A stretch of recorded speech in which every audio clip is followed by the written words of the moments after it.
Hey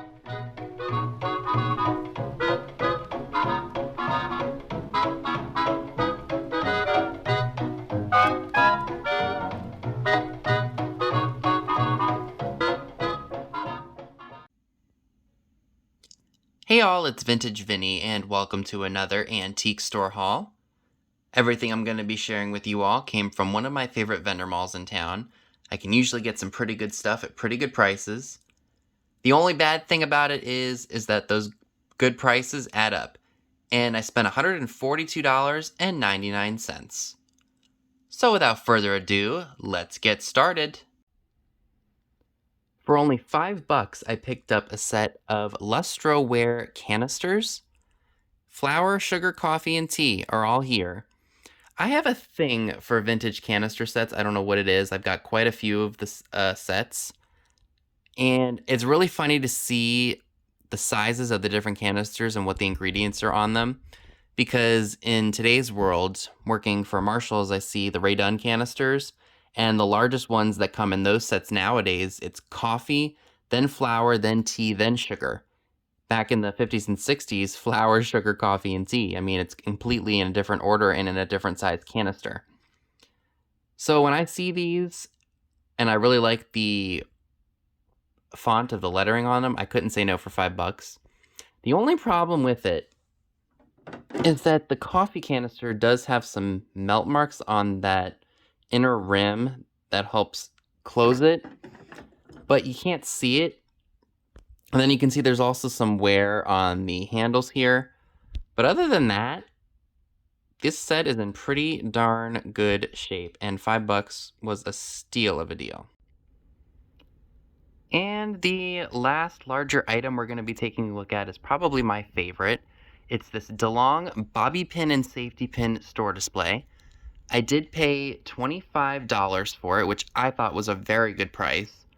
I did try to look it up in store to see if I could find anything or find one similar to it, and I could not. So that's either a good thing or a bad thing. So anyway, I still love it.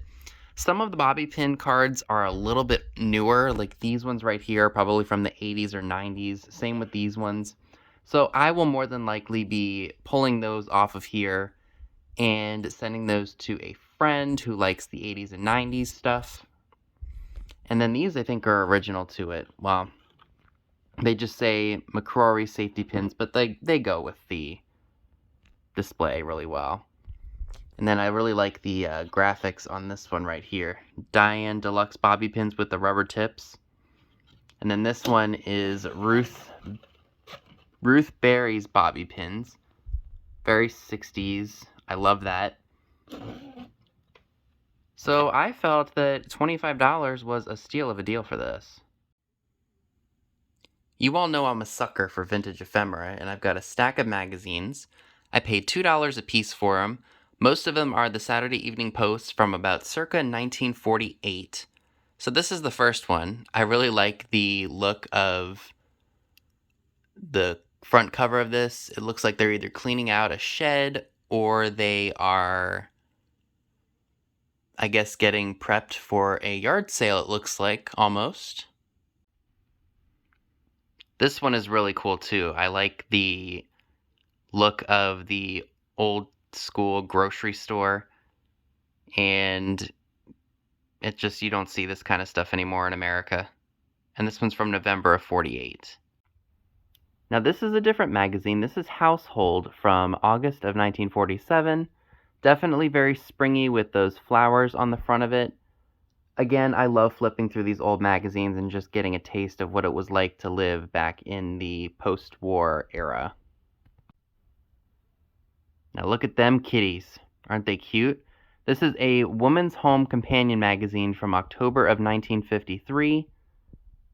And this kind of looks like Jane Powell a little bit, doesn't it? Maybe that is her? Maybe not. No, that's Mary Livingstone. I'm sorry. She looks like Jane Powell to me. So, Katie, does this look more appetizing than Ring Around the Tuna or that other disgusting Jello you ate, which you were brave and toughed out because there's no way my stomach could handle it? This is Companion from August of 1952. This is a really cool Saturday evening post. Bunch of guys golfing. I think I pilfered through this real quick, and there was something in it that I really liked, so I went ahead and picked it up for $2. Now I remember it was the back of this magazine, and it has an ad for Chesterfield cigarettes with Rosalind Russell on it. I love finding the December magazines for back in the day because they usually have really cool ads for items they were offering for sale that are vintage Christmas, and I'll show you what I mean. Like this awesome ad for Chesterfield cigarettes with Arthur Godfrey on the back. Not to be confused with Gilbert Gottfried. Those are two different people, and I don't think they're related because the names are spelled differently. But they sound the same. And the last magazine that I picked up is this December 1st, 1958 Life magazine with a teenage Ricky Nelson on the front of it. Kind of couldn't resist that. Ricky Nelson is a very, very iconic singer. He is the son of Ozzie and Harriet Nelson, who had a hit show in the 40s. I think it was the 40s, wasn't it? 40s, 50s? Because I know Ricky was just a teenager. I think it was the 50s. Yeah, I think it was the 50s. Correct me if I'm wrong. For $10, I did pick up this Indiana Glass Stars and Bars fairy lamp. I did pay... Is that even focused? If it's not, I'm sorry. I did pay $10 for it, and I thought it was 30% off, but it was marked firm, and the lady at the register asked if I still wanted it. I said, yeah, why not? Because these still do sell, and $10 is usually where I start these out at my sales, regardless of what it is, fairy lamp wise. So I went ahead and jumped on that. So now that we've seen all of the larger goods, let's go ahead and check out some of the smaller goods, shall we? Did I mention that this has the original candle insert in it? I may scrape out the wax and just keep the glass votive in here. So I think that is a good feature, or a good piece to have with this, because most of the time those are missing. For $1, I picked up this really awesome Apple Savings Bank. It's very similar to the coffin bank that I picked up at the flea market last year. What you do is you push this button right here, and a caterpillar pops out of the apple. Not a caterpillar, a worm pops out of the apple and puts your money into the bank. So that's really, really cool. I couldn't say no to that for $1. So as you can see from the title of this video, it was definitely a paperweight day at this peddler mall. And I grabbed all of the ones that were relatively inexpensive. The most expensive one that I picked up is this one, which is really cool. It basically looks like a fish swimming in a fishbowl. It does have the Murano, Italy sticker on it, and there's a little bit of Bollicante in there with the bubble control bubbles. This one was $10. So I'm not exactly sure if I'm going to be listing that on eBay or if I'm going to be offering that at a live sale. This is really heavy, so it's going to be a lot to ship, I think, but it's still really cool. Or I might just keep it for myself because you guys know I do like my fish. So I also picked up this frog here, and I will probably take some barkeeper's friend to him and clean him up because he's a little dirty. And he is actually a Viking glass paperweight, and he was only $5. So I could not say no, especially because the prices were right. I believe both of these paperweights were $4 each. Yep. This one's really cool. Lots of Bollicante or control bubbles with a really neat red center in it. And this one I've actually had before and sold. It's got the flowers in it with a little bit of Millefiori in there. It's got a clear bottom, so I don't know if it's Murano or not. Again, that's more of Jocelyn's alley, not mine. She knows that stuff better than I do. I just think they're cool. I mean, you guys seem to like your paperweights too, and When I can get them cheap, I will definitely pick them up for you all. These ones are really, really cool. This one has a lobster in there with a little bit of control bubble and the little blue dots. This one was only $3.50, so I couldn't say no to that one. This one is a little bit more unique. This one is actually lucite, I believe. And it was only $3. And it looks like there's quartz or some kind of crystal in there. Very, very cool. And it's got the rubber stoppers on the bottom. So I will do some research on that and see if that's worth my time to list or if it will just go right into a live sale. But that is just really cool. I've never seen a paperweight like that before. So this one is really neat. It's a Snowflake Paperweight holder. Paperweight, not paperweight holder, paperweight. And it was $4.95. And looking online, this is, I believe, to be an Avon piece, but actually it's a nice, heavy duty piece. And I think it would look great in a winter themed display, if that's what you like to do. So I felt that paying $5 for that was a really good price. And I love this. It's a Kewpie doll toothpick holder, or as Misty likes to call them, the BB Kewpie doll toothpick holder, and it was only $3. I cleaned out this one person's booth, let me tell you. Any of the paperweights that they had that were relatively cheap, and then one of these, I was just like, oh, that's cool, $3, I'm taking it. So I couldn't say no to the BB. So I thought this was really, really neat. It's a Union Pacific slag glass train on the stand. They come apart. And I tried looking it up in store, and I just could not find anything on it.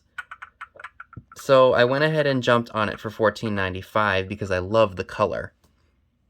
Now, there are certain things where I feel it's okay to take chances on, and then there are some things where I think it's not okay to take chances on.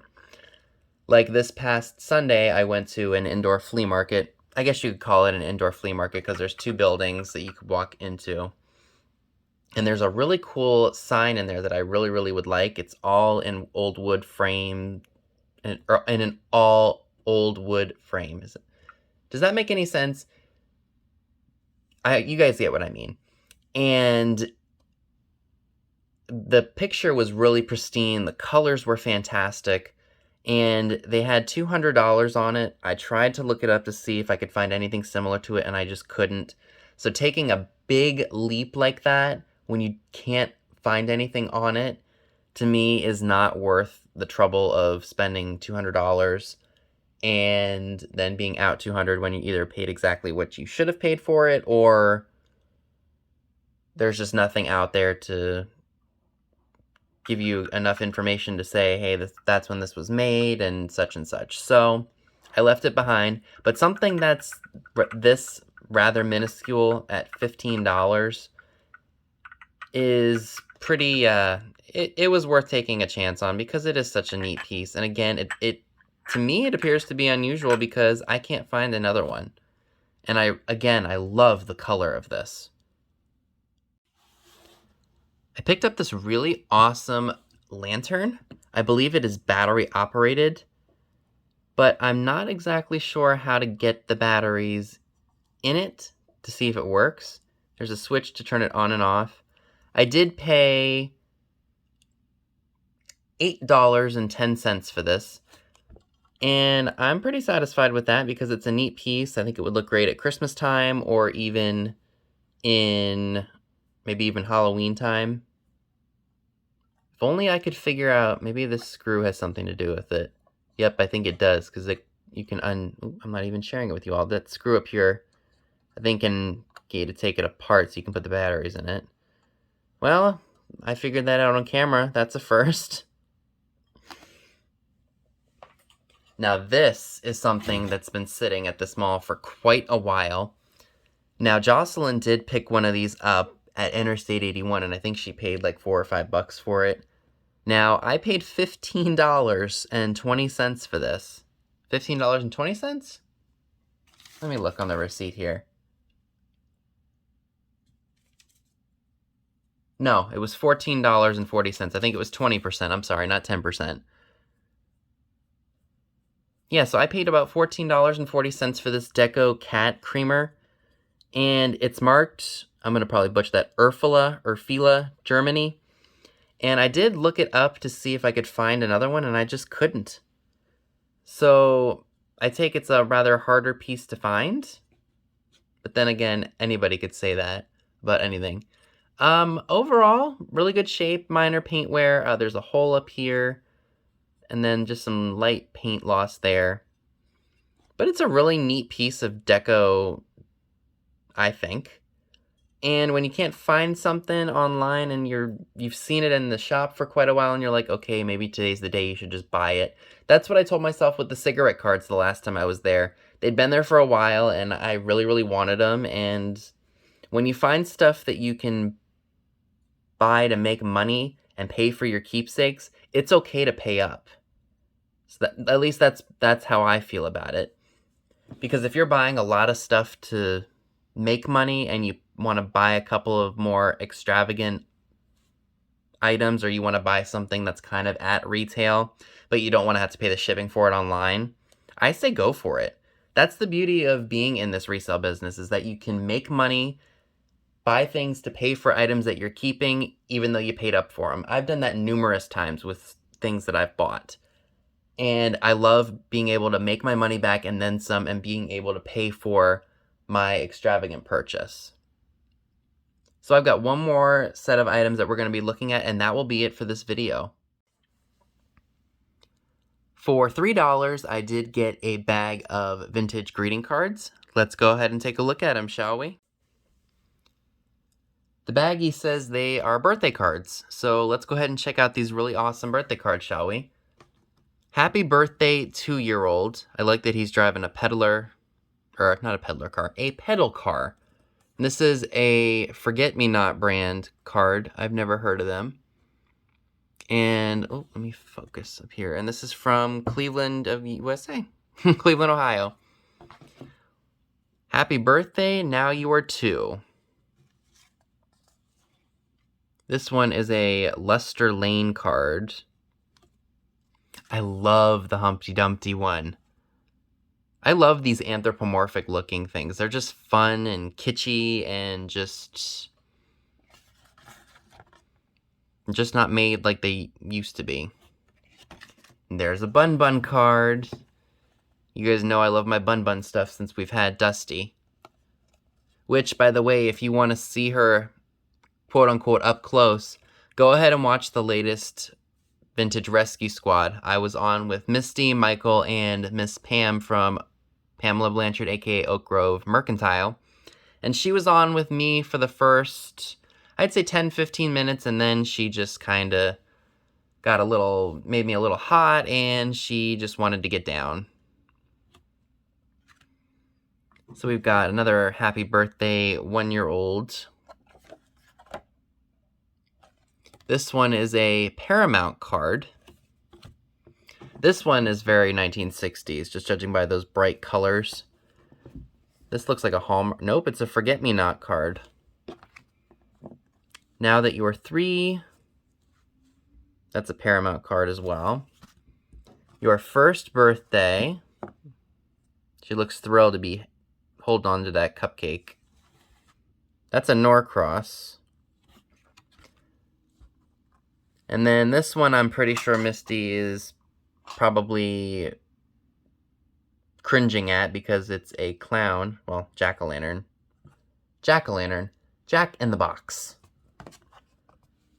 And this one is a Buzza Cardoso, Anaheim, California card. Still very cute. So that is everything that I would like to share with you all today. Let me know in the comment section below, what was your favorite item or favorite items I shared in this haul. So that's all I have for you today. Be sure and give this video a big thumbs up, leave a comment below, subscribe if you haven't already. Be sure and click the bell next to the subscribe button if you'd like to get notified when new videos are uploaded. Be sure and check me out on Instagram, the link to it is down below as well, where you will see pictures of items to come in future haul videos. Thanks so much for watching, and I'll see you all soon. Bye guys!